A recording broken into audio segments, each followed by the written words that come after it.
Hello, everybody. Hello. Welcome back to the Abigail Initiative, Life After Loss. We just want to welcome you this afternoon. We are partnering with the Freeport Wesleyan Holiness Church, as you know from the previous week. And this evening, we are going to have another exciting conversation. We have some special guests with us. They are very, very special to me. And I would like to introduce them to you.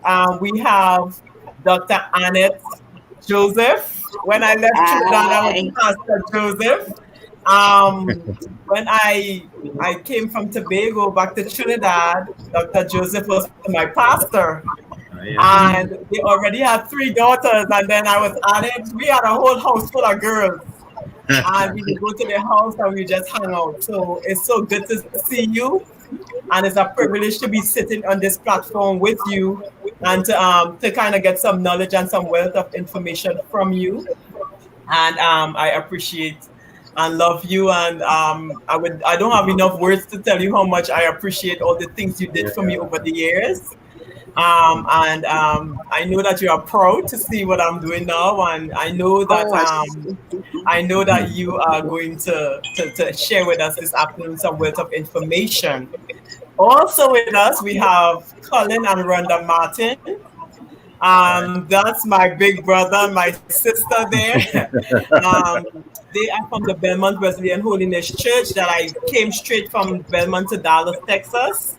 And Rhonda is an excellent worship leader, and Brother Colin is a Bible scholar. I would go to him and we would dissect the Bible and we would go back and forth talking about the different things. And I really miss that about you, but we keep in contact, thank God for social media.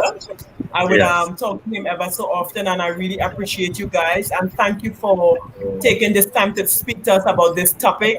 It would really, really be interesting. So we are asking you all to log on, share, tell your friends, your neighbors, everybody who would like to hear this conversation. It's going to be a really, really interesting conversation. And with me, I have Papadel. And Papadel have become family to us. He calls World and I his chocolate children. And whenever we go to Colorado, this is where we go, to Papadel's house. And of course, we have with us Pastor Jason, who have been hanging with me for the last couple of weeks. Thank you so much for all that Yeah. you do. He do a lot behind the scenes. Him and Makisha. We want to thank you for the partnership and thank you for connecting us. And thank you guys for tuning in. We have testimony from as far as England of how much we are affecting people and the stories. And I can't tell you all how much. I mean, I know that God was going to do something, but the reviews are really, really, really impressive. How just using our story to share with other people, how it's setting people free. And I guess that's what God talk about when we are becoming disciples, that we tell others about Him, and that the Spirit of God has blown upon this, and this is what we have. So without further ado, I will turn it back over to Pastor Jason, and you go ahead and take it away, sir. So good evening, good night, good afternoon to everybody. So we continue the life after loss couch conversations. The first week we talked about abortion. Last week we talked about infertility in men and women. And today, even as it's pregnancy and infant loss, we're going to conclude with that series, with that conversation for today. We have with us, as Nikki already highlighted, all the persons here for this conversation. We want to begin with Rhonda and Colin. Last year we had Nikisha share her story, and we also had Garnet and Tanessa from Tobago sharing their story as well.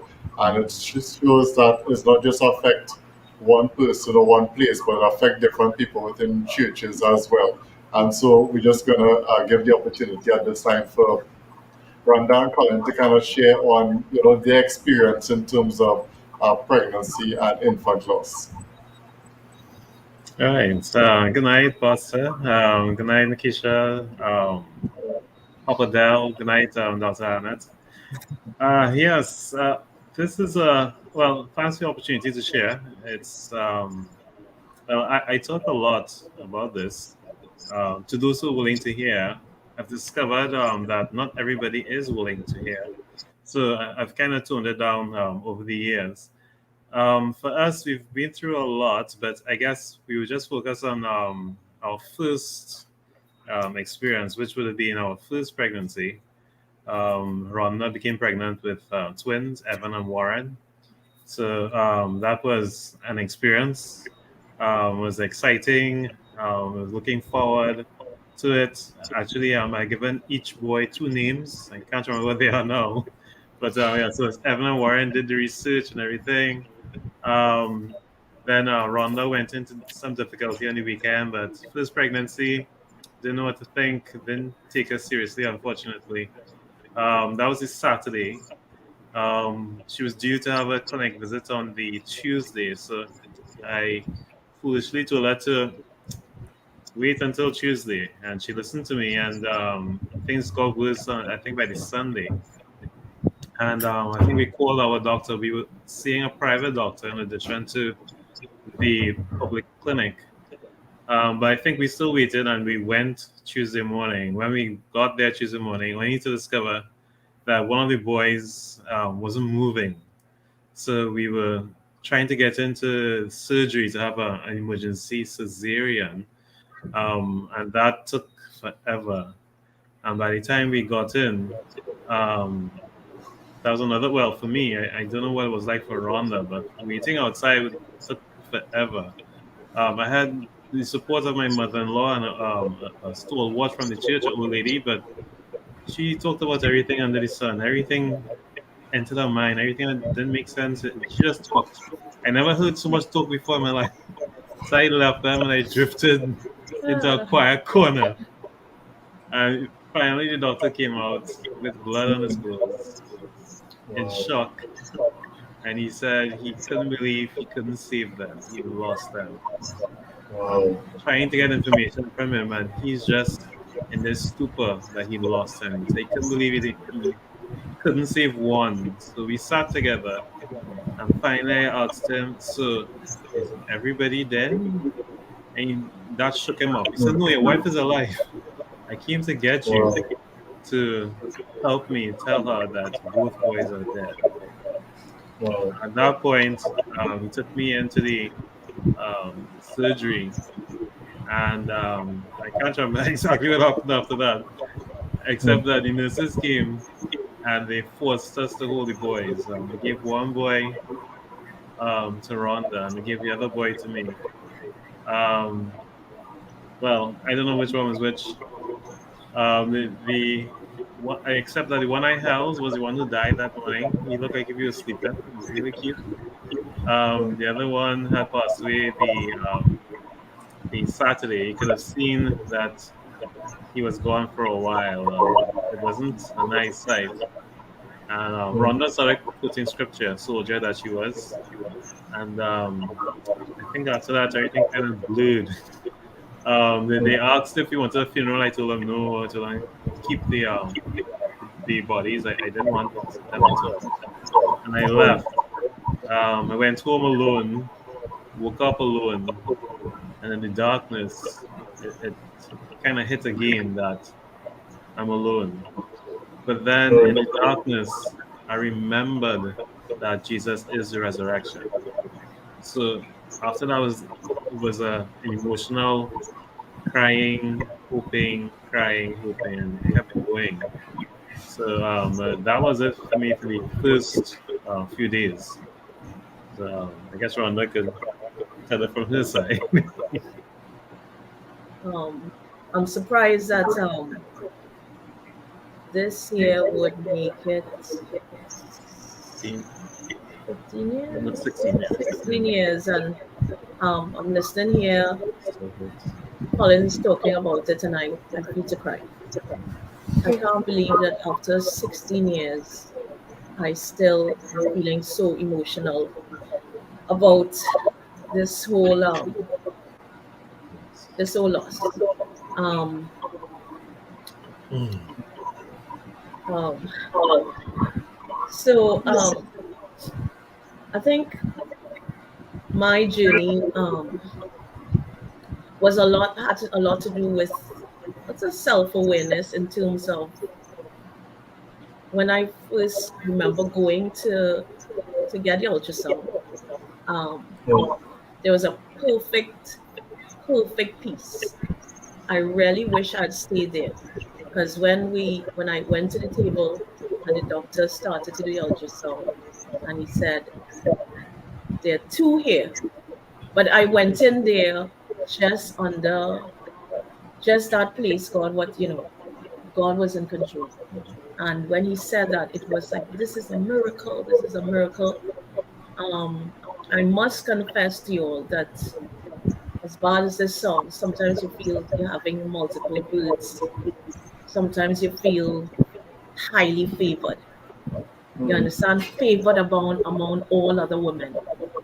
Right. I am so, I don't know, blessed above other women. That sort of pride, that sort of pride, Right. that's wrong. That's wrong. I discovered that is wrong. Meaning, God loves everyone of his creation. He loves all women, whether they have one, whether they have two, whether they have 10. I am no, I think after I was humbled to think that I am no more holy, no more prized. God loves all his people, Right. right? Whatever, as I said. So that of itself was a lesson for me. So I'm going along in the pregnancy. Instead of staying in that place of focus on God, then as the months progress, maybe the pride progress, um, and slipping away from that focus on God, that that awesomeness of what God was doing. Um, I started to get more irritable. I would bite at Colin. I would study, how am I going to get two of this, two of Right. beds, two sets of clothes, two sets of cribs, two sets of this. Mm. Um, if I could move along quickly so that when we were trying to do the natural Lamas because we were going to this sort. It's a place I hope I could call the Birthing, name, birthing. a birthing place, and they always challenged, why do you have to go into a hospital to have a baby? Why can't, women used to have babies at Right. home? Why you have to go and get drugs? Why you have to have a C-section? So we were doing Lamaze classes. And this particular night, I remember I was feeling a lot of movement in the room, moving. Even the lady, I told the lady, and she said, listen, I'm hearing the fetal heartbeats, just monitor. But by Saturday morning, that was Friday night, Right. everything was still. Everything was very still in my room, but I was not cognizant of what. And I want to tell all women listening, be aware of yourself, be aware of your body, be Mm. conscious of your pregnancy, be alert, be very alert, because I could have, if I picked it up. So I just started to progress into feeling very ill. I started having, if I could say it online, if I could say it on, I started having a, should I say?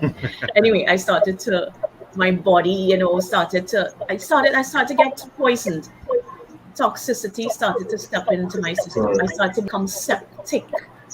I couldn't sit, I couldn't lie, I was in distress, but I felt, and this might be the failure of a system down here. I felt that if it is, I went too early to the hospital, we might be turned Right. away, dilated. Mm. Why you here?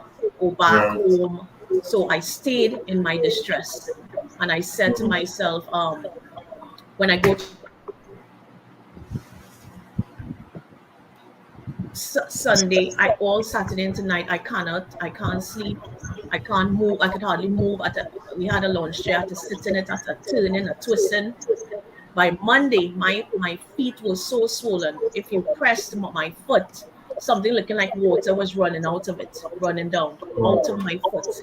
Just press any part of my foot, and like water was running out. And by Tuesday, when I reached in, somebody who saw me, who knew me, said, um, "I wonder what happened. I mean, what is happening?" And I went to do the ultrasound, and the lady in the ultrasound said, this." She said, "Emergency C-section, emergency C-section." And when I reached and they started prepping me, I remember doctor saying, "But look at her, she looks so calm." I was because I didn't over dramatize, didn't mean I wasn't distressed. I just did not behave badly. In fact, he came after and he apologized, and said sorry. Nevertheless, I was just glad to, have the get over because I was so big. Right. And by the time I didn't hear any babies crying, I was just glad to get them out. And then I said, "So how are they?" And nurse said, "Doctor will talk to you." I don't know. Any connection. I didn't make the connection. Even working as a health professional, I didn't make the connection. I said, "So how are they again?" And she said, Doctor will talk to you." And then I was wheeled into another room. Then I saw Colin coming. And then I saw the doctor coming. He said, "I'm sorry, we lost both of them." And immediately the scripture said, um, from Job, um, um, it's we come into this world with nothing and we leave naked I come, naked I go. But praise be God. And that was part of the journey. That was part. That was a quick synopsis of Right. And so thanks for sharing. So that's a good place to start. And I want to encourage you and Colin. I know you said most of you are trying to tone down certain parts, but when it comes to couch conversation, we want to make it as real as possible because we don't want people to think that, tone it down. And then when they get into that experience, they realize, well, I thought they make it sound easier. We want to be, very real in everything that is happening. So let me ask the question though. So at what stage did you all become pregnant? And this would have been your first pregnancy? Yes? Yes, this was our Right. first pregnancy. And so is it that you were actively trying and at how much months would you all have lose the babies? Yeah, fortunately, from the time we tried, Rhonda was pregnant. We didn't have to wait long. Okay. Unfortunately, the twins went full term. They were, 34 weeks or something? Yeah. One was 6.5 pounds, one was 5.5 pounds. Pretty Yeah. big guys, boys. Yeah, they were full term. So they Right. almost made it. What happened? Well, we spoke to other doctors, and what we discovered is that even to get the autopsy report was a drama. But it turned out our entire system broke down. The consultant never came. The house doctor was waiting on the consultant. If he didn't wait, he could have saved one of the boys. They treated we learned after that multiple births. Multiple births is a high risk birth, something you don't play with. The clinic treated it as a normal birth. One doctor said he wouldn't have encouraged us to have the twins natural at all. He would have taken the twins as soon as A certain number of everything weeks. had developed because of the loss. I think it's so high risk. They usually expect to lose one and save one. So the house doctor he was in shock because he lost both. Years later, we discovered that he was losing babies that whole week. So Evan and Warren just broke his spirit on that particular day. So like I said, a lot of things went wrong for us, unfortunately. Yeah, so that was it at that point in time for us. Yeah, so it didn't take long to get pregnant. And we just assumed, like Rhonda said, we just assumed everything was going along Right. nicely. I think and Rhonda's correct. We may have got to the point where we stopped praying. We're just waiting, for the boys to come and be dropped in our laps. We will continue down the road merrily singing, but that didn't work out. I had a little kind of issue as to whether or not to have the twins at a public institution versus a private. But everybody said, in case anything happens, it's a twin. So you want to go to a public institution. They have the neonatal unit there. So I left the private doctor and went to the public sector. Um, I don't want to.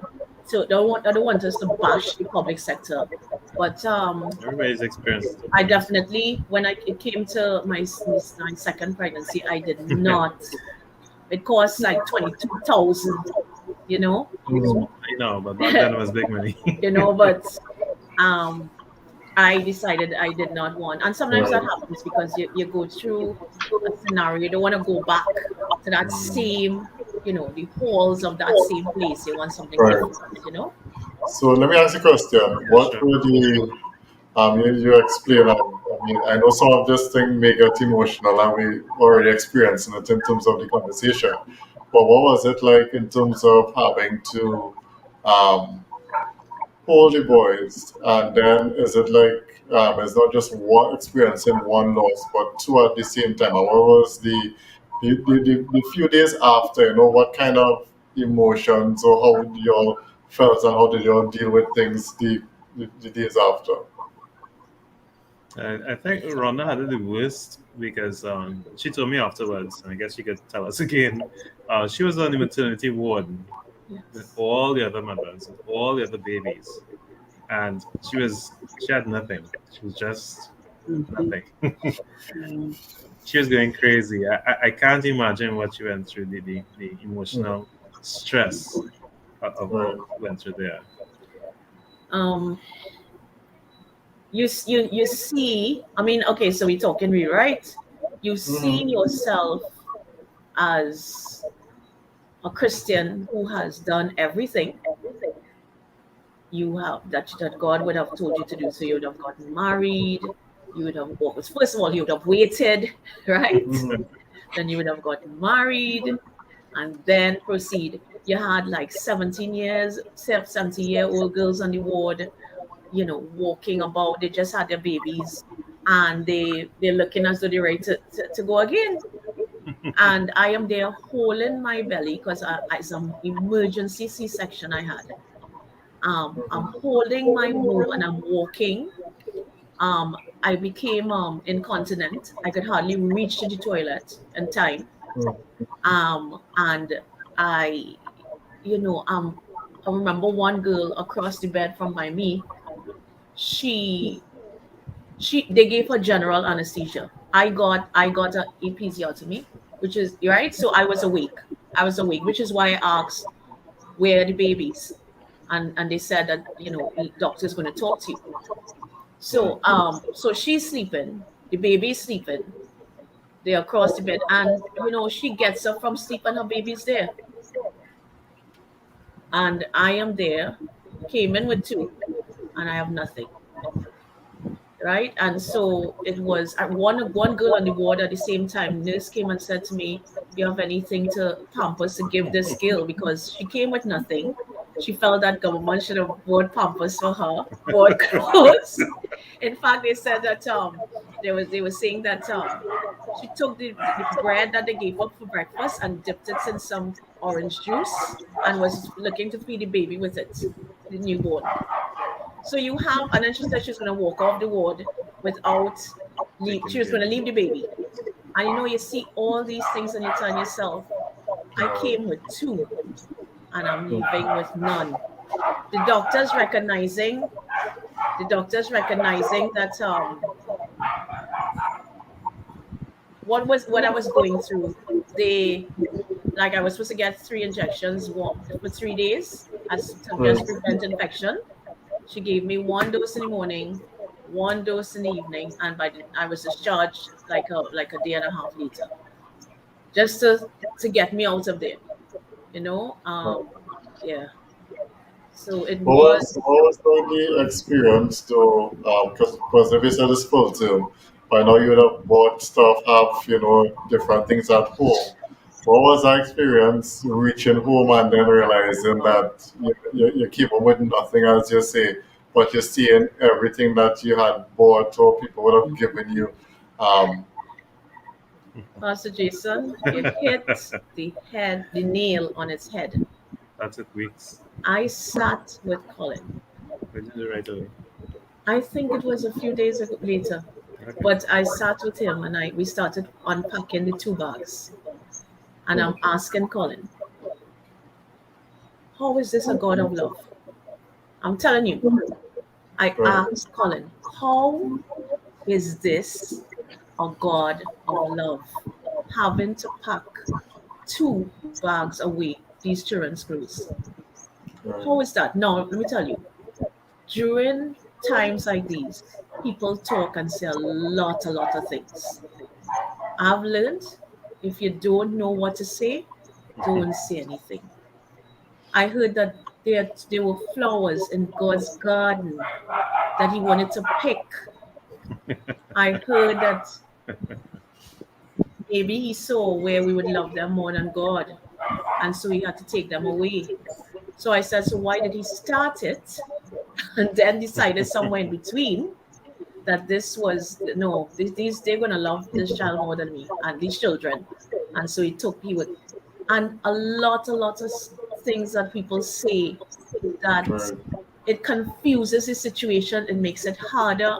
I know they probably mean well, but I Mm. think if you don't say any, if sometimes it's just give a hug, you know, you know, Yeah. bring something to eat, come and help some way, some to don't say anything. It is true. Yeah. Afterwards, it was then I discovered that grieving really is a process. I was then I Mm. discovered that a lot of people don't like to grieve. So like a lot of people steal away from us. They at first that was upsetting, but then when the others who came, as Rhonda said, when they came, they didn't want us to cry. So I was sorry they came. I wish they had stayed away as well, but unfortunately they came. Right. And I think. two visits stick out to my mind. One was we had a brother from a district committee that I was serving on. He said that the committee met and they had a long drawn out meeting and they couldn't decide when to come. And he got fed up and left them. And he came by himself. And he sat down quietly in the corner. And he said nothing.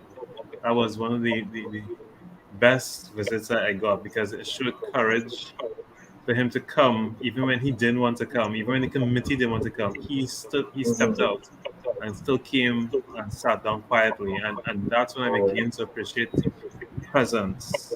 The Mhm. presence of just having somebody there is such a blessing. And the other one was another committee I served on. I think they had a similar problem. But he came and he had twins. And he was old. He was like in his 70s. And he said, Brother, I have no idea what you're going through. Mhm. But I do know in all my years that you can trust God. Mhm. Trust God. And that was it. Those are the best of all the visitors that came. Right. And yeah, so that was it. It was hard because people didn't want to interact with you. Then the ones that did didn't want you to cry, didn't want you to grieve, and then there were Right. the gems who sat with you and just allowed you to cry. So that Mhm. was good. Also, yeah, so that was that.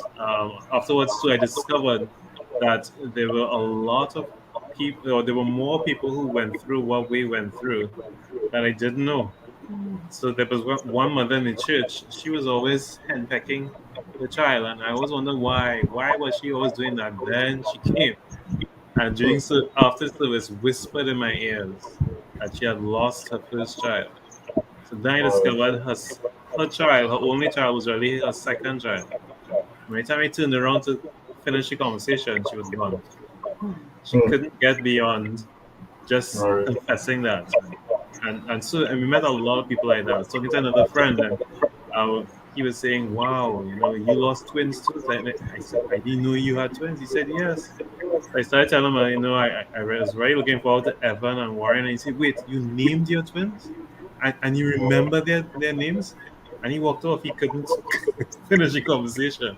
And Mhm. that's when I began to discover that really and truly, we don't know how to grieve. And a Right. lot of us are in prisons of sorrow that we can't come out of because we can't Mhm. share, we can't cry. And thank God for us, we were able to get out of that cave of darkness. Well, Pastor Jason, that's right. sorry. Go ahead. Even as he talked about grieving, I remembered. I don't know if other women would feel this way. But I remembered when the doctor, the one that I was seeing privately, he came on the ward. He's the one who actually told the other unit's consultant, go ahead and do this section.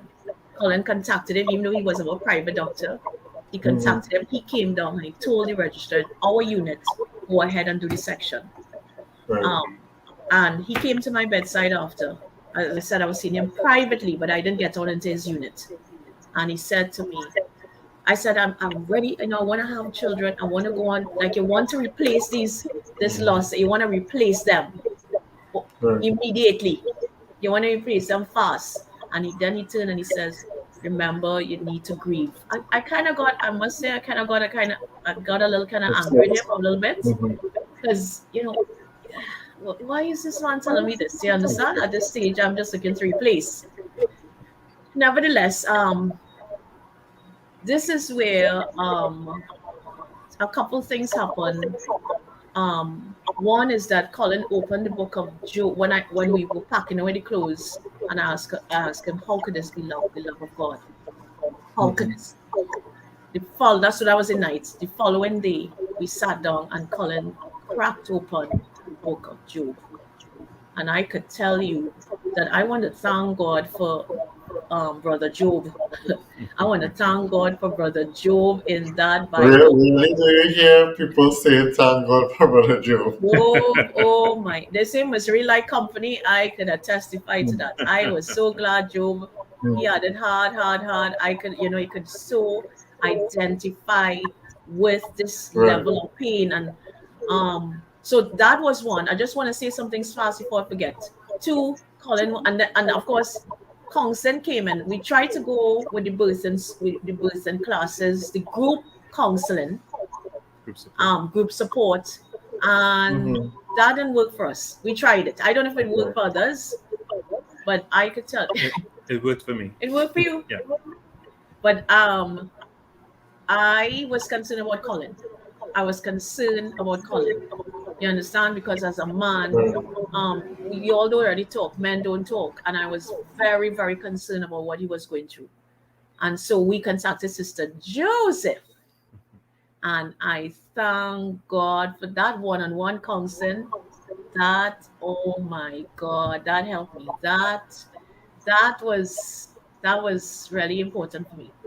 I could tell you that. Thank God for Sister Joseph. Thank God for anointing.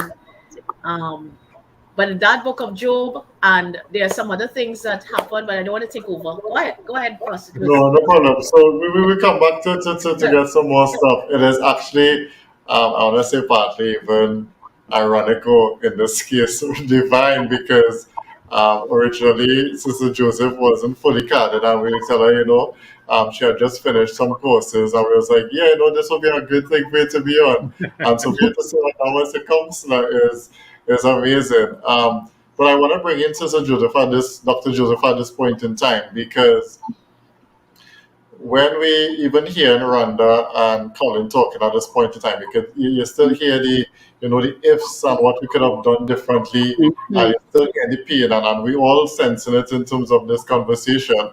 And sometimes people tend to say, time heal all wounds, but tell us, even after this time period and still dealing with this, share with us at this point in time what are some of the steps in terms of people grieving, based on still dealing with some of these things at this point in time.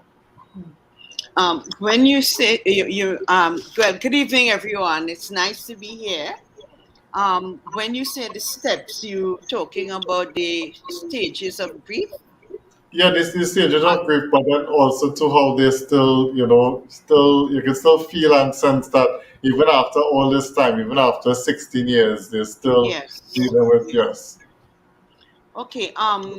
People do go through lots of stages, and grieving, as Colin said, is a process, and there's no time frame when it comes to grieving, because the person is still dead.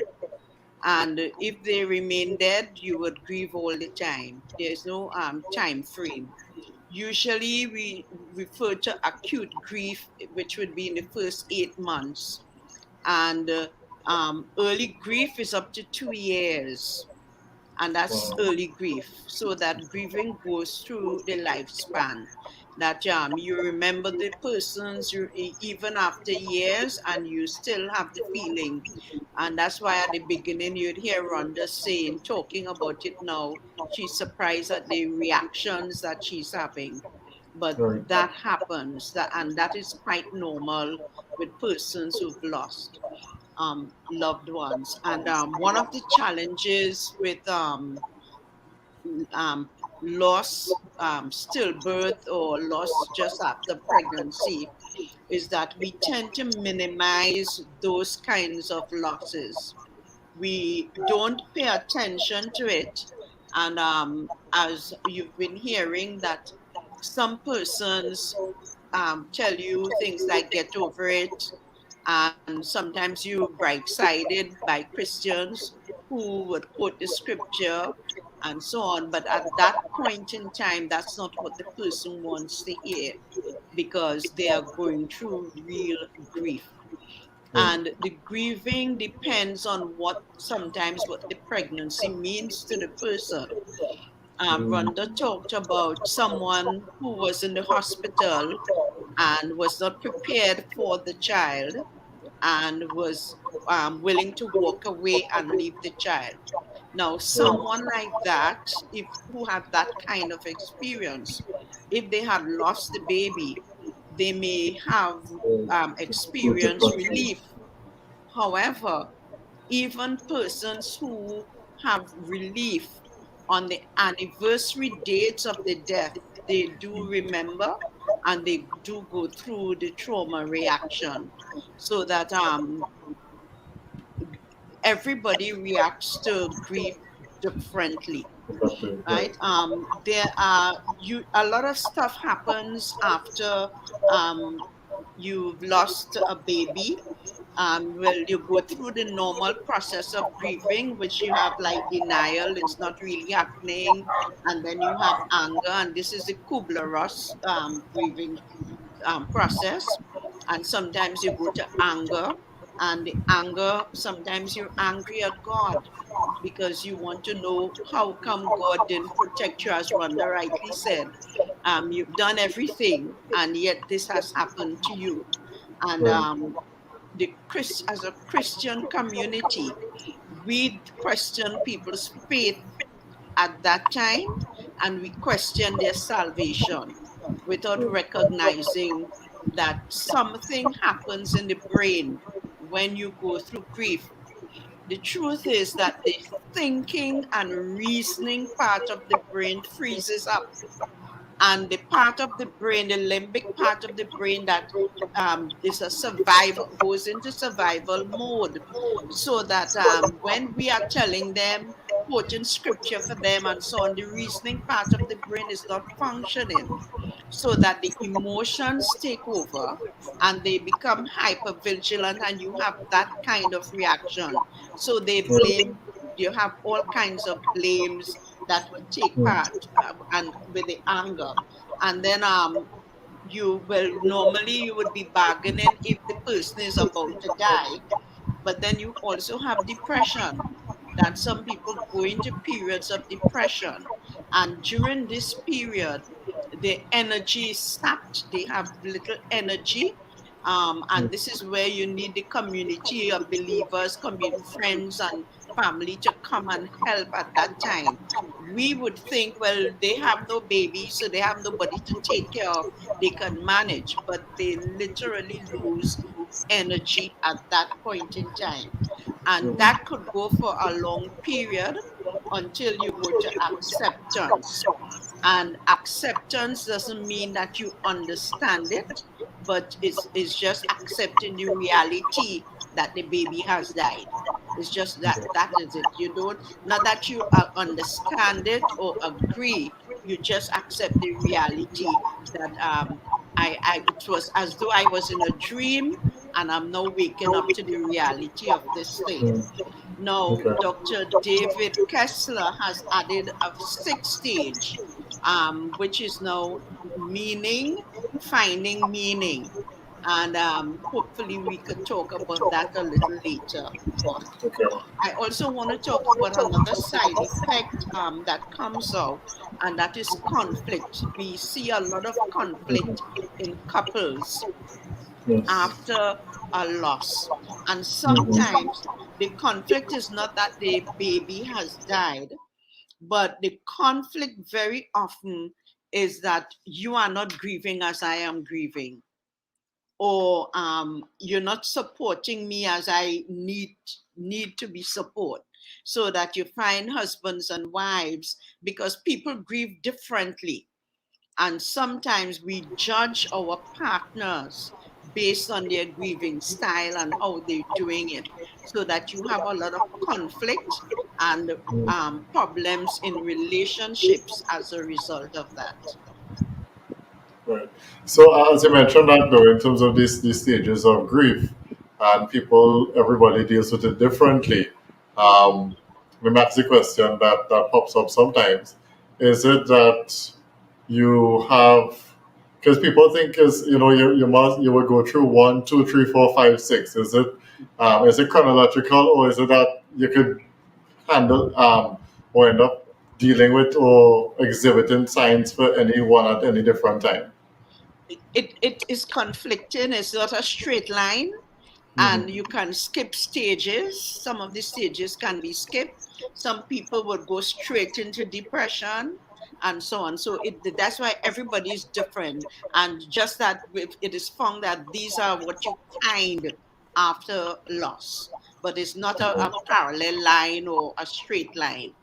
So you just have to work with people where they are at this time. Okay. All right, I want to bring Papa Del into the conversation at this point in time. Nikisha was explaining to us earlier, before we started, that he was one of the persons who, in terms of that relationship with them, he was actually at the hospital.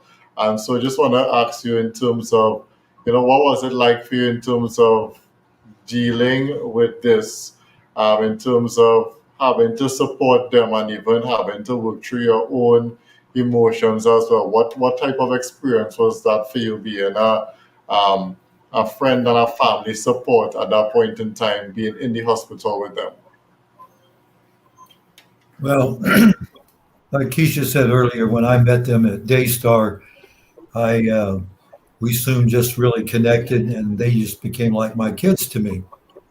And so when I found out that they were expecting, I was excited, just like any father would be, Right. that his daughter is going to be having a baby, and that I'm going to be a granddad. Mm. So I was pretty excited about all of this process and everything, and really quite shocked whenever I found out that they were in the hospital and that things Mm. weren't looking good. And so I immediately went straight to the hospital, just like I would had it been my own biological daughter, and was there with them the whole time through Right. everything. And it was the same for me as it would have been, I think, had my own daughter lost her child. It was it was a great loss to me. It was a real empty spot. And Mm. so I at the hospital, they took the baby in, and they at this particular hospital they they have gowns that people make, uh, gowns and little gloves and hats, and people make those and donate them to the hospital because you can't buy anything that small, because Abigail was like 6 months old. I think it was 6 months. And so she's just really, really tiny. I think she weighed a pound or something like that. And so they put this little dress on her, and they take pictures of her and everything. And I was there. I went into the room with them. I watched them dress her. I watched them take her picture, everything. And that was a certain amount, I think, of closure that I got that maybe Worrell and Keisha didn't get, because they weren't in there was, the care that they did for for Abigail. And so it was hard. It was very difficult for me. And of course, my heart ached for Warel and Keisha, because here's their first baby, and she didn't make it. And so it was a very difficult time for all of us. Okay. And so at that point in time, in terms of dealing with this and feeling the loss, what sort of words did you see at that point in time? So for somebody else who might be a bystander in having to deal with somebody who may have just had a loss, what is the words to say, or what did you do in terms of offering comfort to them at that point in time? Paraphrase that for me. He was saying, what, how did you feel during that time dealing with the loss, and how it made you feel based on your close relationship to us, right, Pastor Jason? Yeah, but I was asking this time in terms of what kind of. Sorry, so let me slow down because I remember the accent is too fast. But it was really just in terms of for somebody else who might be there with somebody who just experienced this type of loss. What sort of advice would you give to that person in terms of the words to say, or how do you comfort somebody at this point in time dealing with this type of loss? Well, I actually had a young gal. She was like in her early 30s, where I worked at, and I was very close to her and her husband there, and she got pregnant, and of course it was going to be her first baby, and they were really excited and everything. And then I think theirs was like 3 months. She lost the baby, and so it really helped me with my experience walking through this with Warrell and Keisha, to say to her, I know it's a great loss to you. I know you're in tremendous pain, but I will tell you that my Texas daughter, she went through this and the pain, and yet they went ahead and they had more children, and that they've got two lovely girls now. They can't replace Abigail, but you can't just stop and quit living because your baby didn't make it. And we don't always know why. We don't know why the baby didn't make it, you know? So I think that really helped her. And I think that they're progressing forward with the idea, because I'm not a female, and especially going through what the lady went through with the couple with the loss of twins, and the female especially, it would be like, I never want to be pregnant again. I'm not run. I don't want to run the risk of reliving this. You see people do that when they go through a spouse that dies, or a child that dies, or because we're talking about loss, a divorce, someone that wound up getting divorced and losing their wife or their husband through that. A lot of them, they will pull away and be like, I'm never going to get in another relationship again, because that was so painful to me that I don't want to go through that. In my own personal life, I had met a girl. I was single, and I met this girl at church that was single, and we dated for a while. And I really loved her, and she really loved me, but she would never commit to me. So we both went in, and we sat down and we talked with the counselor. And when it was over, the counselor met with me later privately, and he said, one of the things that you're dealing with is that her fear of going through another divorce is greater than her desire to be loved.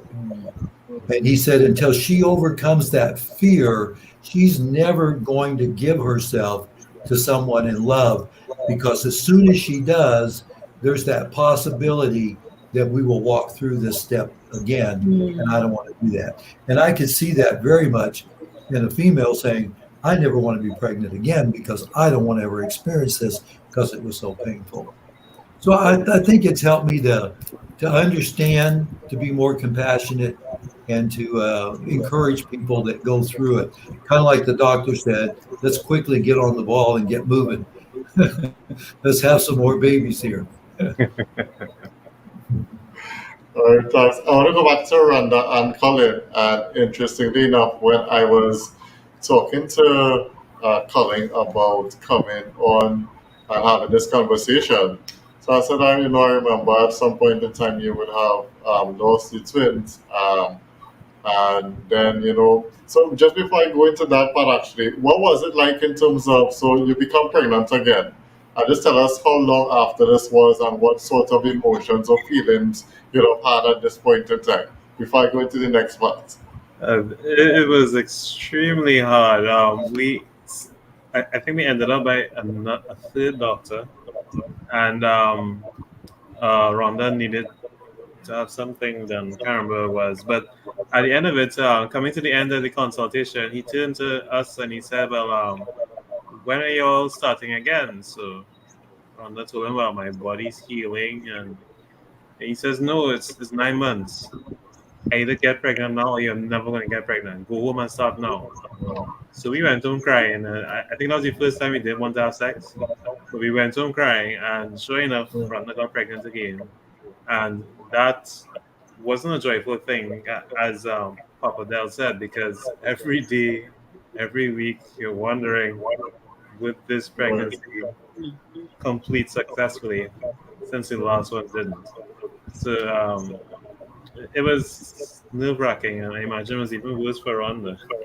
Um, I wanted to say that just some things that before I answer that, Mhm. Papa Dell mentioned closure, and I think let me just say, take the opportunity to say that in the theater after we lost the twins and they gave us the babies to hold, I really, in retrospect, that was good closure. That was important to hold them, to see them, to know that what they looked like, that they had died. Never, you don't wonder. Suppose somebody stole them, some sort Right. of imaginary, your Mhm. imagination goes wild. That's one. Two is I remember so this is just some quick thoughts. I remember going to the bank. Remember I told you I was fussing and getting on and stuff. Right. I remember going to the bank, and when I pushed in my bank card, there was one set of thousands of dollars. I can't say is like maybe 13,000 or something. And I called NIS and I said, what is all this money? I don't want to touch it. Next thing is somebody mistake and I have to go and pay back. And so I said, what is Right. this? And she said, I said the twins died. And she said, what week? And I told her 30 something, 34. And she said that once you cross 26 weeks, that money's yours. Right. So it was like if I was stealing it also, right? But here I had all this money and I had no babies. It was like, oh my God, all the getting ons, you're getting on, where you're worried, where's God going to get two cribs? Well, okay, now you have the money, but now you have no children. It was a Right. very, very, very painful lesson. Again, I had to humble myself, you understand? Um, Sister Joseph in the counseling, just a couple of things. That's before I forget. Sister Joseph in the counseling talked about, I remember talking about depression. Every day that I got up and I would get up and I'd remember and I would cry. Eventually calling out to go to work. And I was still home on maternity leave, but alone. And every day that I got up, once I got up from sleep, I would be crying until my mom and there's a young lady. Again, I was concerned about Colin. I was concerned about the house. I was concerned about his meals. I was concerned how he was feeling. So I tried to get somebody to come to take care of him and take care of the house because I had a C-section. so I Right. couldn't really do much. I really wish we had a system in Trinidad that would help to just do that. You just need somebody to bring food, tend to the house, and just be there, you know?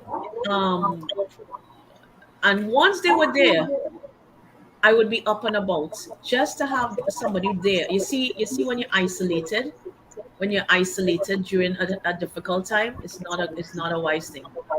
Whatever Right. it is, when you're isolated during a difficult time, it's not it's harder. It seems as though the enemy comes in harder, and he gets you in a corner, and thoughts, and when people are wrong, even though they're not, they just have to be there. That made such a difference. Sister Joseph mentioned Brother Elijah being depressed. I never knew that aspect when he just went and sat under that tree waiting to die. I never saw that as the brother being depressed. All those things are in the scripture, and sometimes we don't realize that there are people, real people, in the Bible. You know. Now Right. getting back to Pregnancy. pregnancy now. So we get pregnant, and now I'm more aware of myself. Remember, I said that I didn't even pick up. So one day, it was a Sunday. Colin had gone to church. I was home, was coming down to last pregnancy. I was begging the doctor to take this baby from way, way months. And he kept saying, no, you have to wait until a certain number of weeks. And I said, okay, okay. So he scheduled us a C-section. He scheduled us, do you, he scheduled a date, and Tuesday, it was like, Wednesday. it was the ninth, this seventh, something so. But on the 3rd of December, I wasn't feeling any movement. So I got onto the doctor and I said, Doc, I'm not feeling any movement. She said, come down. It was Sinclair. I went down. She did the fetal monitor. She said, baby, maybe the baby was sleeping. And then she said, I think you better stay and do the section one time. Then, Jason, Pastor Jason, it hit me. I started to cry. The Wow. whole thing with the twins and the death. Right. And I picked up the phone. I called Sister Cadogan. And she was like, why are you? And she started to speak. She started to speak to me and address my fears, and instill faith in God. I could tell you that. I was lying down on the ward, and Joel Osteen came up, and those words of hope and those positive words, and then a brother came in to bring in the pampers, because I don't think we had pampers at that point, and he started to pray. So I could tell Yes, you, well, I'll interrupt you just to say the stress was so great. Rhonda packed nothing, absolutely nothing to the C-section. So Wow. my brother and myself had to be running around I buying what is pads, newborn. maternity pads, I didn't remember packing that. 90s and underwear. It was stress. We did not have a shower. We did not want. We had a shower for the twins, and we Right. decided we would not. No, we didn't want to have a shower. We didn't even bother to tell anybody. Mm-mm. That was like, no, we're not doing that. But God was faithful, because even when it came time to do the emergency C, because what I wanted to do was move up the cesarean, so they wanted us to get permission, and none of us could. Rhonda was crying, I was numb, and the anesthesiologist said, yes, they will have a C-section. Daddy, just sign here, and I signed. She decided for us, and we had a C-section. She said, Daddy, you're going into the theater. And before I can, she said, yes, he's going in the theater, and she got me dressed, and I got. So God Wow. just worked out. The second experience was far different from the first Right. experience. So much help.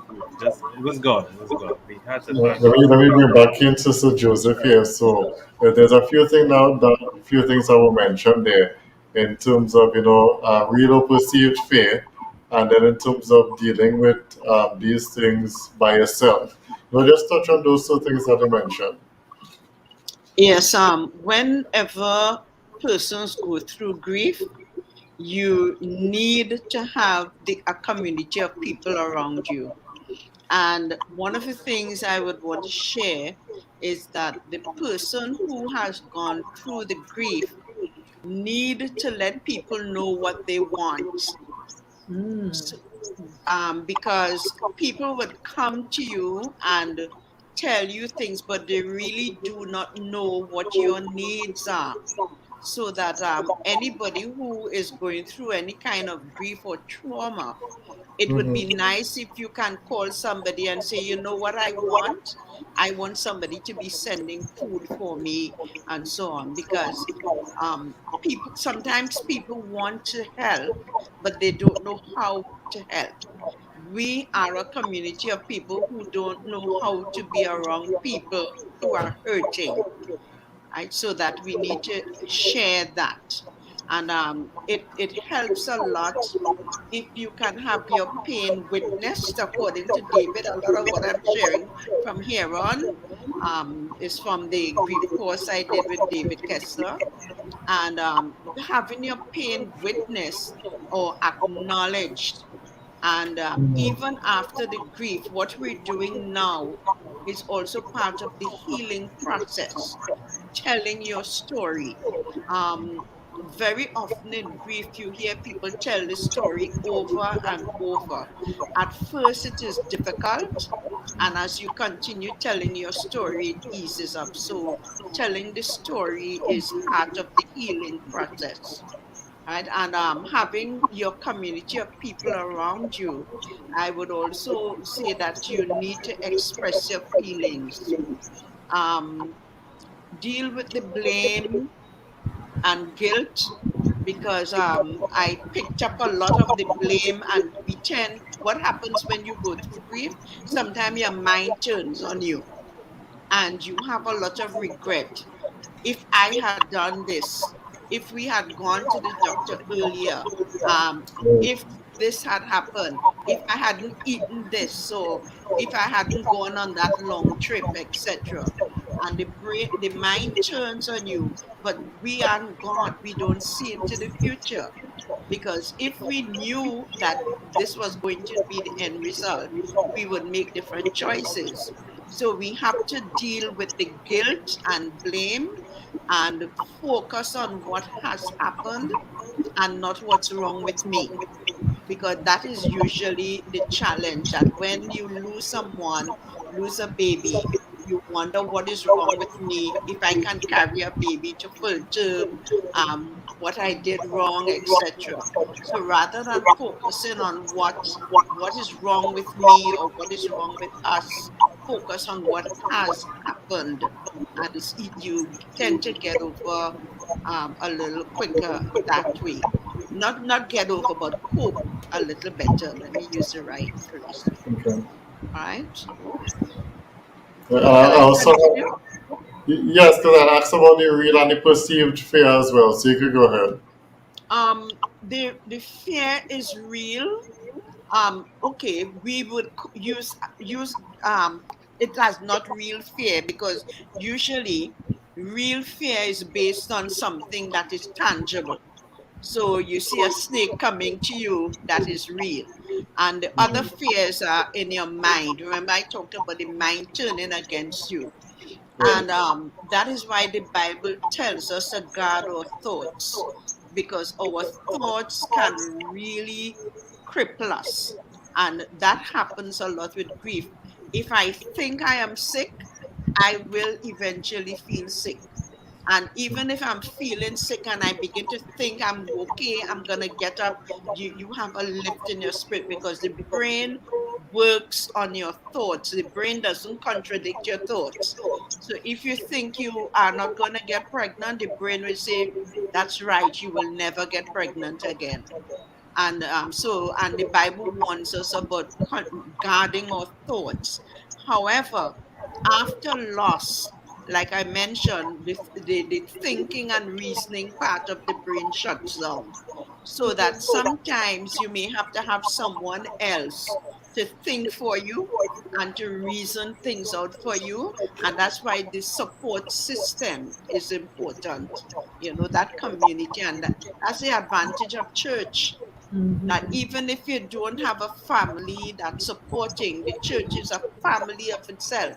And the church should be able to support rather than say, at least so and so. Those are things we don't say.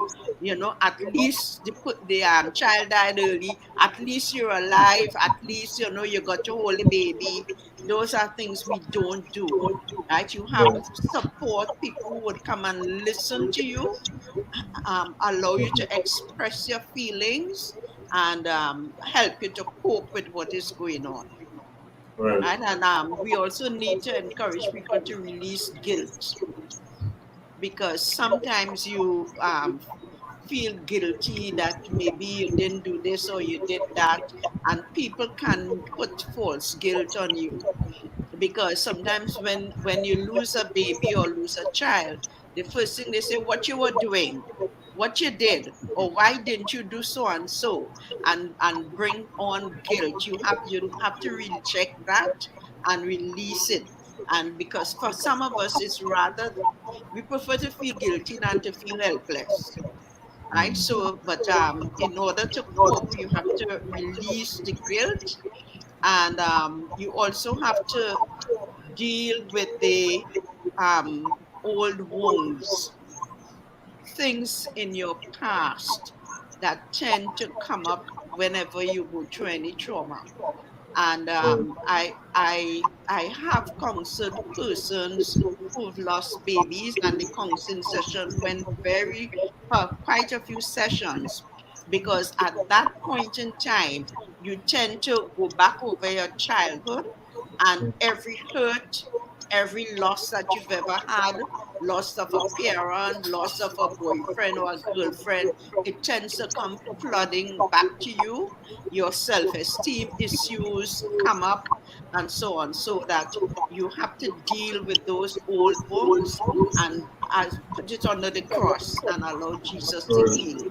Yeah, because, and that is where grief becomes complicated, because you're not only dealing with the loss of the child, but you're dealing with your history as well in that case. Right. I want to go back to Randall Collins. So, um, the baby arrives. What types of feelings? You feel joy, you feel a little bit of sadness in terms of you thinking back on what happened the last time. But just, in a nutshell, what sort of emotions do you experience at the birth of the child, but with the knowing what had happened previously? Um, it was relief that he's alive, he's here. Um, he looks like his siblings who had gone before him. And driving, well, I left them, went home, came back, I think the next day. Was it the next day? I can't remember when she was discharged, but every seeing him and interacting with him started, all the fears started dropping away, all the memories started falling away, and he just consumed our lives. When I went to look at him, he was the only one crying. All the other babies sleeping peacefully. He's just holding his head up. It's amazing. He didn't wake up the others, and he stuck with his mommy, and then we stuck with him, and he just filled our lives. I think for me, the most frightening part was when I went to pick them up, driving out to the nursing home, putting him in a car seat. Suddenly, the entire world looked dangerous, and all the cars looked dangerous, and I don't know, looking for a lightning bolt to come out of the sky, just full of fear. But when we got home, the neighbors had snuck over and they made homemade cards and they had little flowers and then they welcomed him home. And from then on, like I said, it just filled our lives. And yeah, it just got easier and easier as we Right. focused on him and gave God thanks for him. I think somebody said earlier, don't remember whom, the pain is still there, but it gets better. The heart is still broken. He can't replace Evan and Warren, but he is here and we are here. And um, I look forward to meeting Evan and Warren again because of Jesus Christ. And as Sister Dr. Joseph has said, sharing the story. And as I said, the group support helped me because that's what we did. We shared our story. Uh, I thought I went to support Rhonda, but apparently it was ready for me.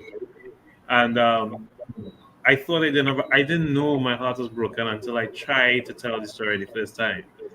I got a shearing pain in my head. I don't know where that came from. I looked down, I saw my knee jumping up and down, and then I realized I was crying. And that was the first time. And the second time, it wasn't as painful, but it was painful. And the third time, I started getting hang of it. And by the third time, when I said I had enough, let's leave. So that was the last of it. And what was interesting too was everybody was so happy to see me because the first time I went, I was one of two fathers, two husbands, sorry, because in the group everybody lost their child, and it was everybody's child was the first, so none of us were parents. So yeah, so I was one of the two men inside the group. When the meeting was over and we went outside, then all the cars starting up, and then I saw all the other husbands. They sat outside in the car, waiting for their wives to come out. By the second meeting, I was the only man that was there. All the other husbands stayed in the car, and I was so broken to help them, but I saw problems coming up. So yeah, so that was it for me. Sister Joseph, Dr. Joseph also talked about conflict. I experienced that with our second loss. In the third pregnancy was an empty sac. Right. So I wanted to come to that because you cannot jump ahead there, but it is um, that I was going to mention earlier, but I waited in terms of experiencing the first loss, then getting a bundle of joy to kind of I say not take the place, but in terms of dealing with all of that, just kind of share with us quickly in terms of you get pregnant again, but then it is you deal with another loss. And I was saying, us talking like people say sometimes men don't share, and I don't want to go too far into that. But I think if it is, I think when men get the time and they get people that they trust, they usually tend Yes, to share with each other. But yes, yeah, you were saying that it actually had another loss, which it is. I mean, we didn't know about. So just share that with us, please. yes. So after we had our second pregnancy, third child, Hmm. by then I didn't tell Rhonda. I'd already saw God's face and I decided we were going to have four children, and I was going to adopt a fifth. Hmm. Right, and then just like the other time, she became pregnant in tutus. And then Hmm. again, when the fears came back and started building again. Right. And well, for me, before I could catch myself, because I'm there, but I think must have been praying more this time, having gone through the last experience. And Right. then she went to her checkup and she told me that we have an empty sac. I think the more popular term is blighted ovum, but I prefer empty sac. The pregnancy had stopped in the first 2 months, and it was just the sac that was there, and embryo was nowhere to be found. Um, I looked at her, and I was almost sure she was relieved, and that got me upset. How could she be relieved when we lost another baby?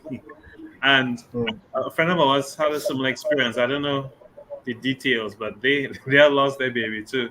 And I immediately flew down to the hospital, went and sat with her, and I looked at her too, and she was relieved too. They had two already. And it was afterwards I discovered this was one of the ways people grieve. Having carried the burden of getting pregnant again and having the build up of fear of coming up, you don't know what's going to happen next. And then finally, well, it's over. I can move on. That was the experience. That wasn't mine. I was Right. I was upset, deeply upset. I went to my boss. I didn't ask him for time off. I told him I was taking time off. He said, "Take as much time," and I walked up and left him talking to himself. I only took 2 days, but I left him because I by this time I know that I have to grieve. I have to go through it. I have to go back to God. I don't understand, but I have to trust God that God is dealing with this, and it got better. But you're dealing with a whole set of things. When I thought I was better, some years later, somebody walked up to me and said, "I heard what happened." And wait, you lost another one? I said yes, and they said, "And you still with Rhonda?" I said, "Still with her. I never thought of leaving her. She's my Wow. wife." And they left. But you know what happened after they left?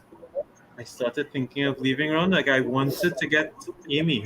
I was praying for Amy. I Evil. wanted Amy. So then I thought, as a Christian, I can't leave her. So then I could get a girlfriend. So I thought of getting a girlfriend to get Amy because I want to have Amy. And then somebody else got pregnant in church and she named her baby. Guess what? Amy. He said, "Oh my God, what's going on here?" And it really hurts until I came back to God and I understood or accepted No.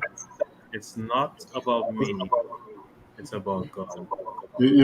Just And I before we get get like that. Rhonda take on this entire thing, it is what we want to respond, part thinking if I should even respond, but it is interesting in terms of even like as we discussed before, people really have to be careful about the things that they see and they come around and do at that point in time because when, as I say, sometimes you're not even thinking about certain things, but they put. I mean, I would never think in a millionaire's Colin would think and say something like that. What? So Desperation, you do know desperation. so yeah, when you're frustrated, and people, I remember even with Job, when they sat silently, it was one thing, but when they began to talk, Job became frustrated as well. And so it is really important when we come and we begin to talk with persons that we are really careful that we don't add fuel to the fire. But Miranda, just share your take on that. Okay, so we're talking. I could tell you that even now, though my son is 14 on the verge of 15, there is, I don't know for Colin, but for me, that overly protectiveness, over your mind overworks because this is our only child. Um, After he was born, getting back, Colin talks about me getting pregnant not quickly. I cannot remember that. I think there was some difficulty, and I just let the years run, and I started to get older, Let me older, interject. She really didn't older. want to get pregnant. after after a while, I wore her down, and she decided to get pregnant, and that's how we entered the third pregnancy. Mm. We tried the fourth time, and that was a battle as well. I had to wear her down, but in the end, she wore me down, and I realized that she was running down the clock. And it was at that point I understood again that it's not about me, it's about us. And while I was willing to lose 5 babies, for her 3 was enough, and I had to accept that and end that and give God the glory. Right. So since then we cannot get pregnant since that third pregnancy. And people again will come around and say, "So when you getting your son or daughter? When you getting your son or a sister? When you get..." Until they finally they got fed up and they stop harassing us. Yeah. So can I say something? Sure. I was waiting for Pastor Jason to call me, but he not calling me at all. But that's all right. But when Colin talked about the girlfriend, I too was shocked because brother Colin, I'm have to WhatsApp you. But listening to you guys, I was there when it happened. When you lost the first baby, and I Okay, cried let's and remember. cried and cried. I don't know why I was crying like that, but I cried because I'm like, two of them, like God, like you can even save one of them, and never So in my wildest dream I would think that I would be walking through the same thing. You never think that you would walk through Yes. this. When somebody going through something, we have a saying in Trinidad, when your neighbor house on fire, you need to wet Fire. your house. Nuance. We have to be so careful what we say and what we do because you never know when it's going to be your turn. And that's one of the things I would like to say to people is that you have to measure what you say and what you do, because the Bible talk about whatever man sow, that shall he reap. But also in our situation with our loss, I also recognize that they said that 98% of marriages don't end in divorce or separation because of the person blaming each other. Like what Colin was saying, like I was willing, but she wasn't, or she was willing, it ends in loss because the blame start and it was your fault and you don't want to do this, and or in my case, my husband said that he would cry, he grieved differently. So he stood with me and he was strong for me, but he grieved like in silence, like hidden, because men are supposed to cry. In our culture, men are supposed to cry and men supposed to be macho. And so for him, after he was telling us about the grieving process, it was really, he said he would just break down and cry, just tears. And for me, that was different because I've never seen him grieve. So I didn't understand his grieving process, but I allowed him to do what he needed to do. But coming back to the marriages, there are a lot of marriages that are lost, a lot of separation, a lot of different things happen because of loss, child loss, or because of infant loss, because of children are lost because of SIDS, because of all of these different things. And I wanted to kind of interject there that even though Colin is saying that we're all laughing and joking about it, this is a really serious thing. And it may be even when I had the miscarriage, I was talking to a young lady whose husband left her because he was saying that she did something and that's the reason why they lost the child. And they were from a different culture, so culturally that was something that were not accepted. And we have to really be careful when we try to do stuff or say stuff that we don't put more harm on this person or more pain on this person than we really helping the person. So yeah, that's what I wanted to say to that. I remember during the counseling with Sister Dr. Joseph that I felt guilty about losing the twins. And Dr. Joseph turned to Colin in the council and said, what is your position on this? She actually asked him to clear that up, I think, because I felt I had failed him with the twins. I felt I'd failed him in some way. And she turned to Colin and asked him in a session, what was his perspective. I think that's what that might have happened. And to clear that up, to clear up that guilt that I had felt, that I had failed him as a woman and lost these two boys. So that was addressed in that session with Dr. Joseph back then. But I felt I was in a lot of pain with that third pregnancy, a lot of weird abdominal pain. And maybe as Colin said, it was a kind of relief because I felt something was wrong. I felt something was wrong. So when I found out I was pregnant, okay, so that was the first month. And then when I went in and did the ultrasound, he said, there's an empty sac. I kind of felt relief because I knew something was not right. There was too much weird abdominal pain. And to be honest, Pastor Jason, after that, I think the fear, I have to put down as fear. Now we're talking about it. I just didn't go back to the doctor, and just 1 year turn into 2, turn into 3, turn into 4, so I have that as a regret because I know at the end of the day Colin wanted a girl. It's just that I don't know. And that happened to Rhonda because when we lost Abigail, because I'm the oldest child, I'm the girl, my dad was already 60 years old. So of course when we got married, I was 30. And just like you, I waited and I'm like, God, I waited. I did everything you said. I was, I didn't go there and do all kind of crazy stuff. I waited. And this is a child of promise because God promised me that I was going to have this baby. And when we had the loss, I was ashamed. I felt like it was my fault. I felt guilty. I felt all these emotions. I didn't even know where it came from.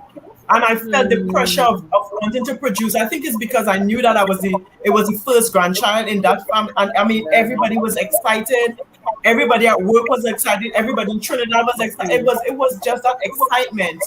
And then I started to feel guilty, like it was my fault. Like if I had gone to the doctor, like it was so many different things that I took on. But I also had somebody who came and did inner healing and cut off some generational curse and did, because my house was very cold. I could tell you, when we, just like Rhonda said, the hardest part of it was not even giving birth, because I had induced labor. They had to induce labor because my body didn't recognize I was going into birth at 27 weeks.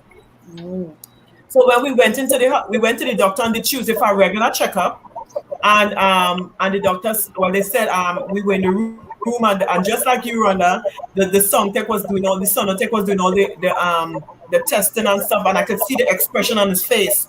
So I'm telling Warren, I said, and thank God for godly men and men who know the word of God, who could speak those words into you. And I'm saying to him, I'm like, something is wrong, because I could see the expression, right, and he said, I'm going to get the doctor. And I said, Warren, something is wrong. You don't normally get the doctor. So apparently he had already discussed with the doctor outside before he come in, because of the way that they came in. And the two of them standing, and they're just staring at the screen. And I'm thinking, is something wrong? I said it. Is something wrong?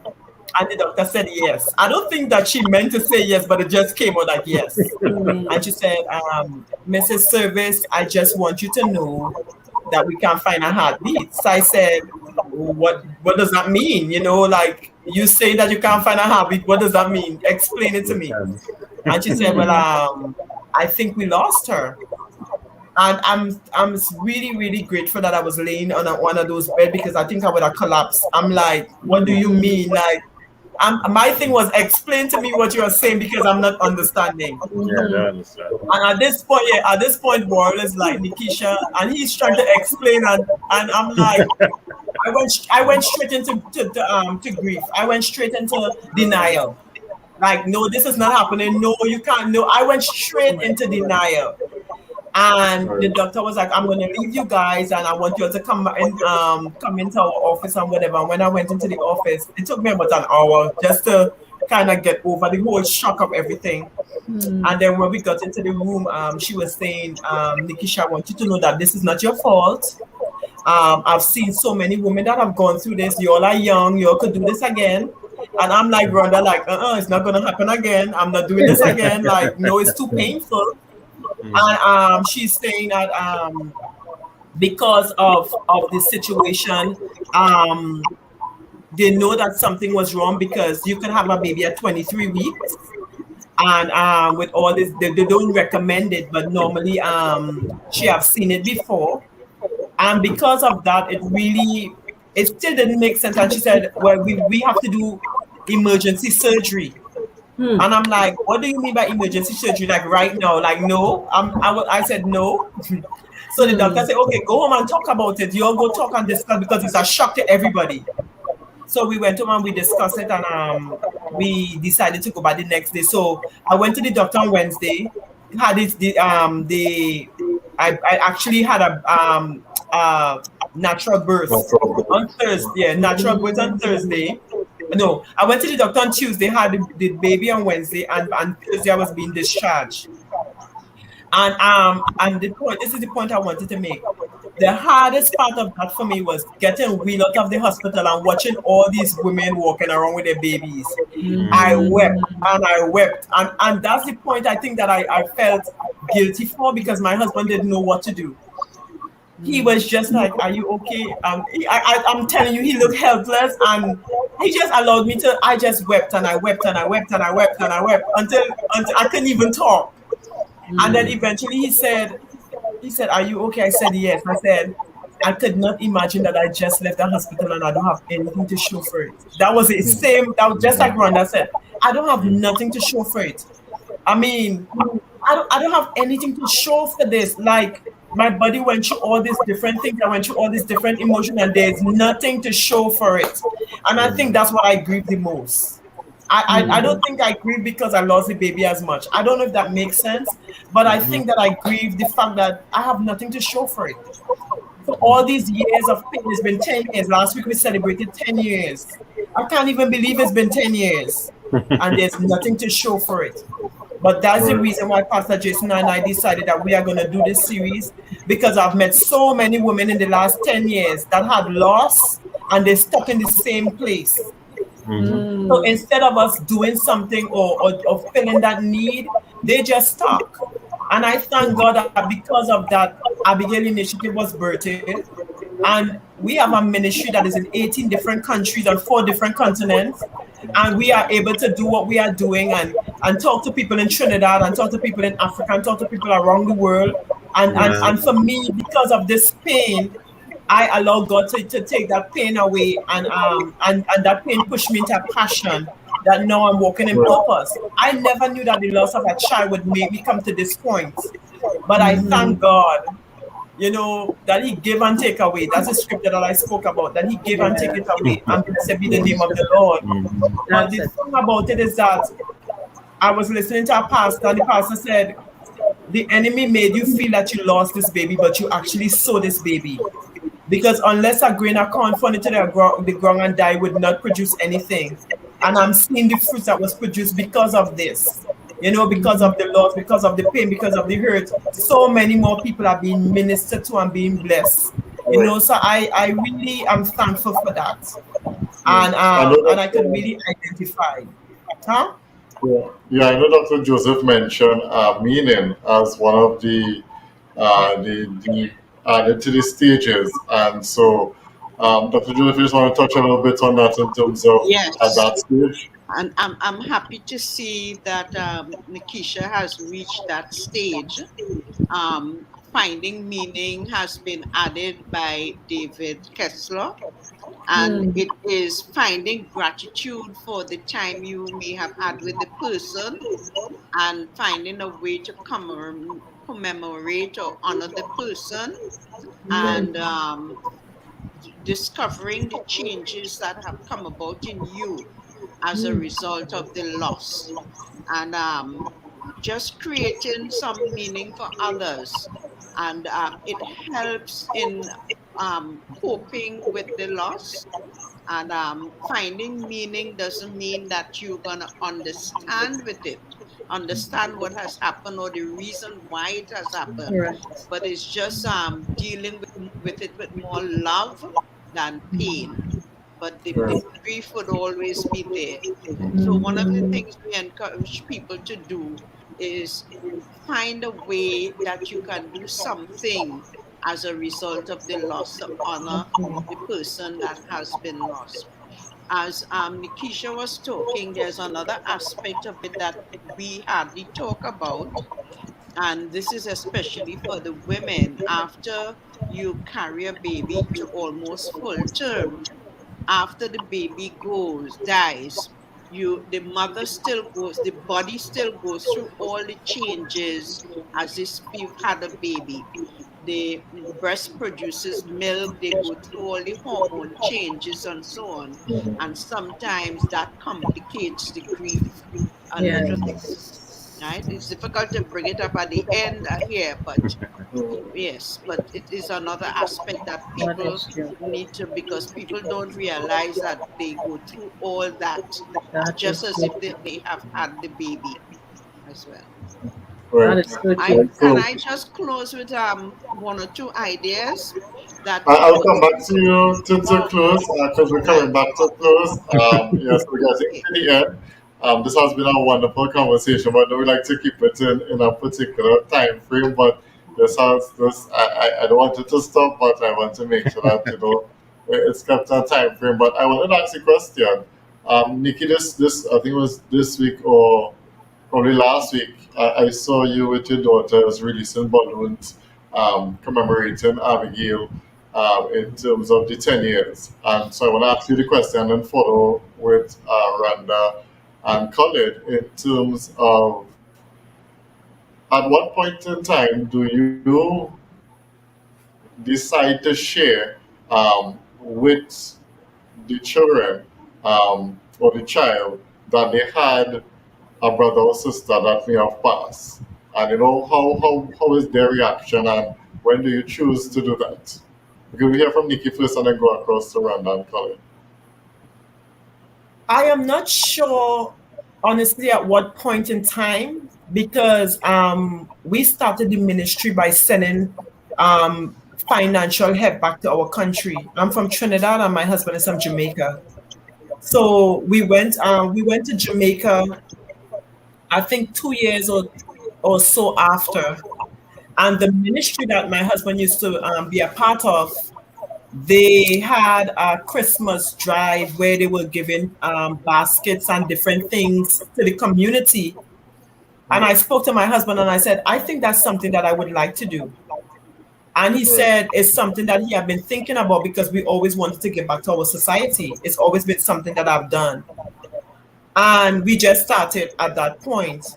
Mariah, which is our second daughter, was already born. So over the years, we have been doing so many different things, and I think it just came naturally to the other kids that, we had Okay. another daughter. So because of that, we celebrate. They know if you ask my 5-year-old and my 8-year-old who Abigail is, they would tell you who she is. They know we Right. have a non-profit organization. They know that I lost her. They could tell you the whole story because it wasn't something that we kept from them or we hid. Right. It was always something in our house that we talked about and we celebrated. Okay. So I think it became natural for them to know that, oh, okay, we have a sister in heaven. They say that all the time.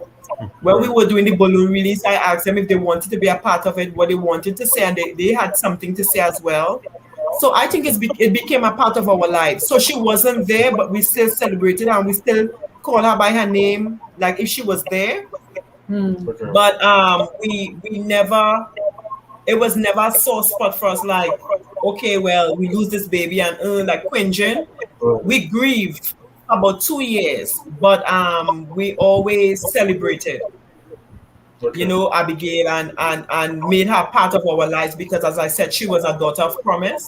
I asked God a lot of questions. Why? Why did you promise to give me? Why did you tell me that I was going to have I asked God a lot of questions. So I got over all those questions, and I was Right. able to move forward. So for us, I can't tell you that it was when Mariah was 3 or when she was 4, but I know that it became a part of our family. She became a part of our family, just like she was here. So the other children grew into knowing that they have a sister named Abigail and the ministry is because of her. So they know, and they Right. could tell us Okay. exactly Randa how and we Colin. do it. Yeah.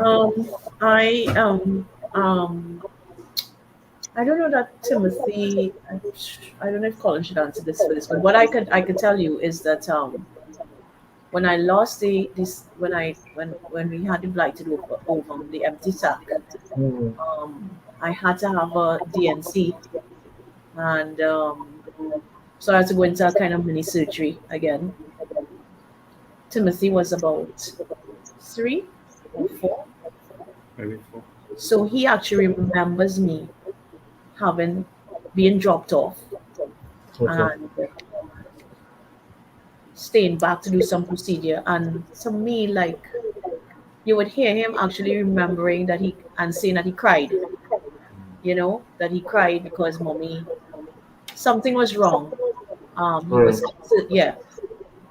So I have a capsule. Somebody gave me a capsule. I don't know if you know what a capsule is. It's a Time long, capsule. like a time capsule. It's a long tin, Right. Yeah. and inside of it has the ultrasound of the twins. That's inside of there.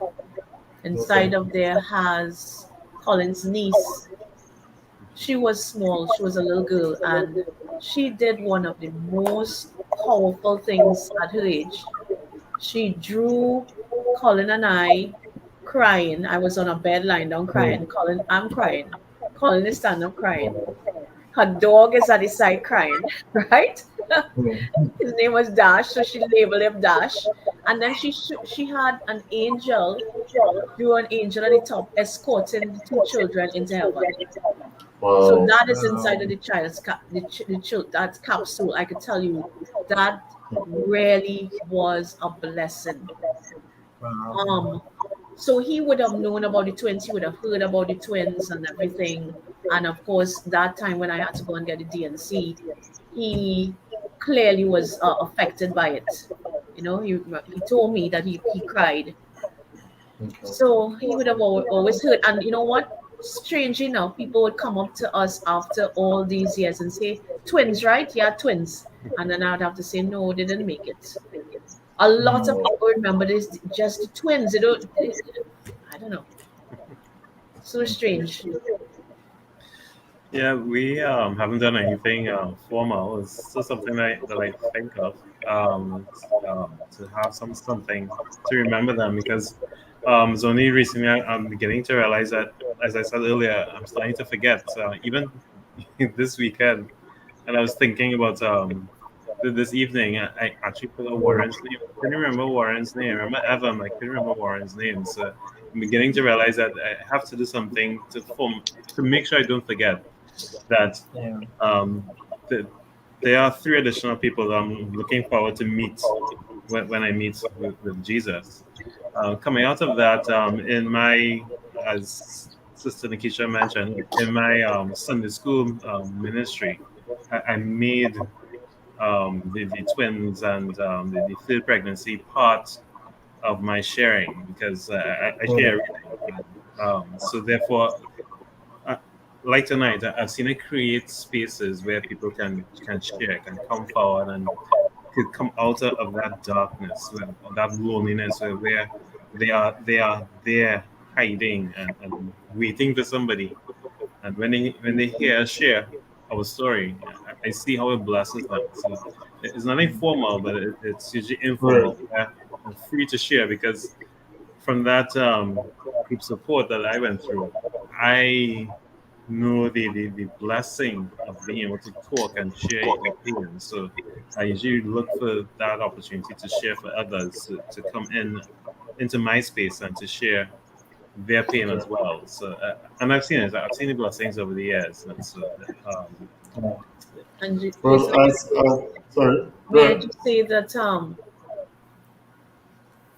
I'm sitting here and I'm hearing Colin, I'm hearing his pain still, huh? Mhm. But because as I don't know, between the two of us, I have been called several times over the years to deal with somebody in loss. They have people call me and they would ask me, come and talk to my friend. Three of about four people have come to mind close that I had to talk. They just lost the child. I remember going up on the ward with a colleague, a pharmacist, and I came on the ward and I said, somebody told me, go and talk to her. You would understand. And when I Right. reached up, I said, don't worry. You'll have another one. Don't worry.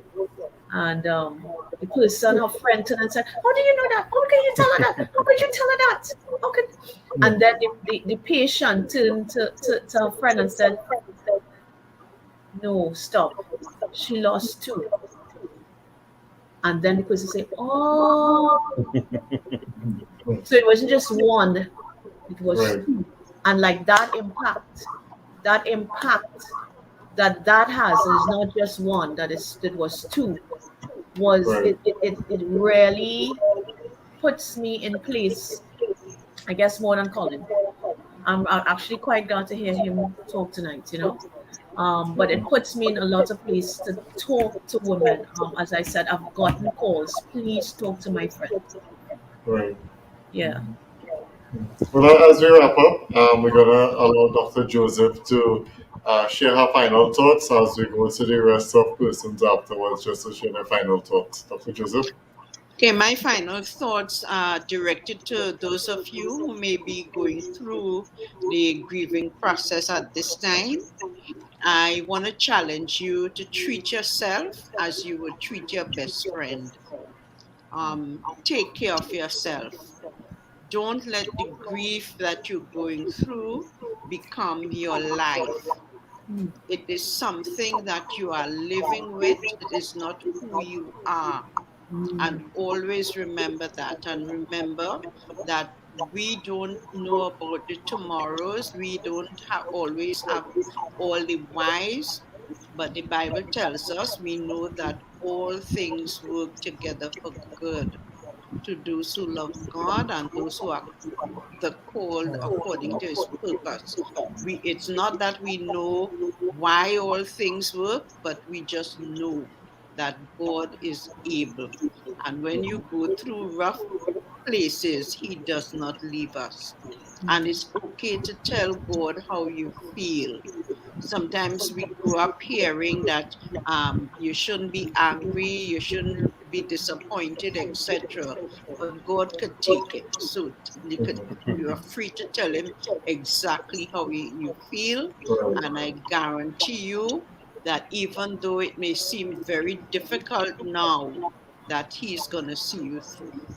Right. And I just want to remind persons, even as she said all things work, I just need to stick that pin in there. She was talking in the context of the person realizing after a while that all things work. It is not for the person after it just happened for somebody to come and say all things work. That is, we understand that, and we will understand it in due time, but it's not the timing. You need to make sure you do it in the right time, and that was the context she was speaking about. Really leaving it more for the person to learn that in their relationship with God, that even the things that we think are hard and difficult, He will use that and allow those things to work for our good as well.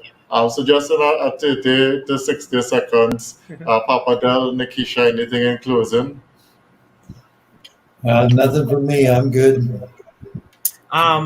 Just like Sister Joseph, I want to encourage anyone who would hear us that, as Rhonda and Collins says, that men and women grieve. And the grieving process may look different. It doesn't mean that he is not grieving or she is not grieving. So we cannot be the judge of, okay, well, because I may worship openly and you may worship, so that's the same is the same thing. But what I want you to know that is a process. That's why they call it the grieving process. And I may grieve for 5 months and be okay. Somebody else may grieve for a year and be okay. Some people may grieve for 2 years. I've met people who have lost and for 25 years they're still grieving. And we can't just say, well, get over it and move on. We have different processes, we have different thoughts, we have different ways that we handle stress, we have different way of doing things. So all we need to do is be patient. However, we do not want you to live there. We do not want you to stay there. Tonight, we want to encourage you that you could do so much. All things work together for good is saying in essential that God have a plan and a purpose for the reason why it happened.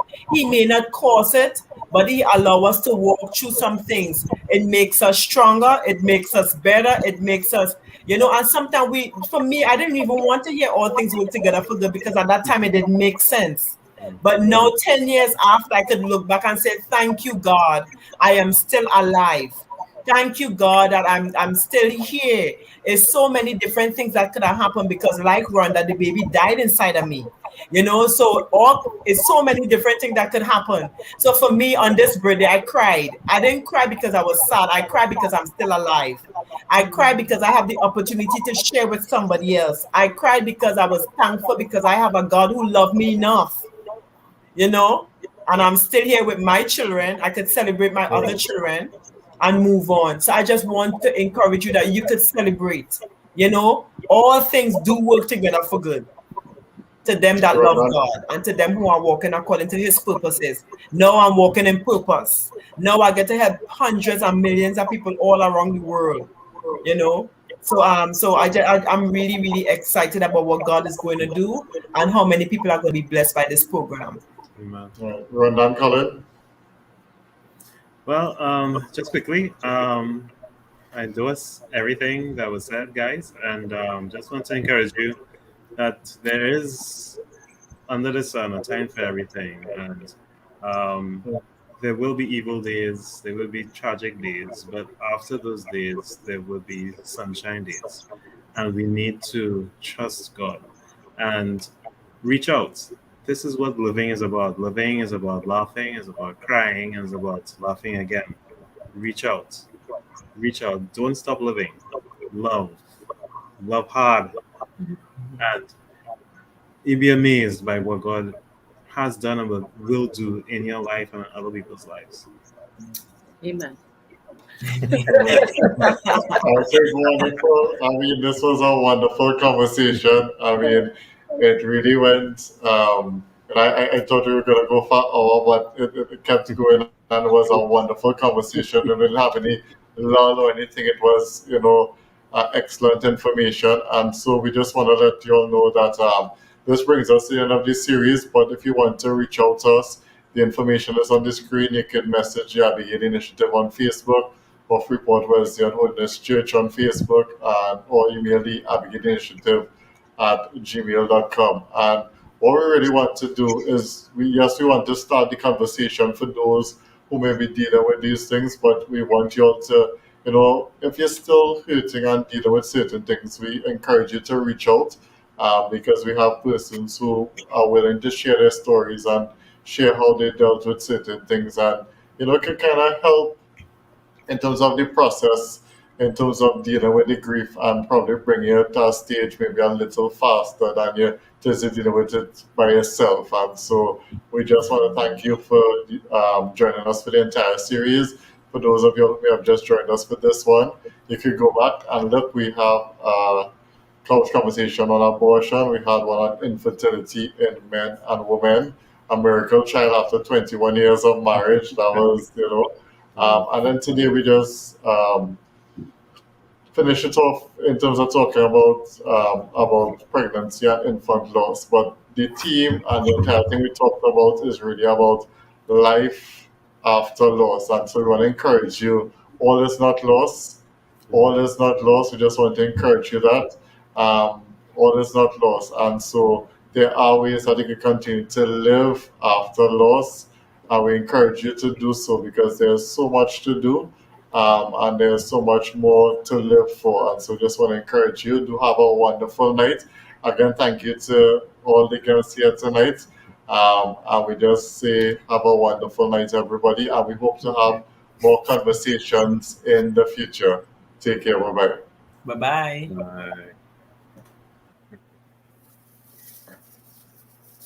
Bye.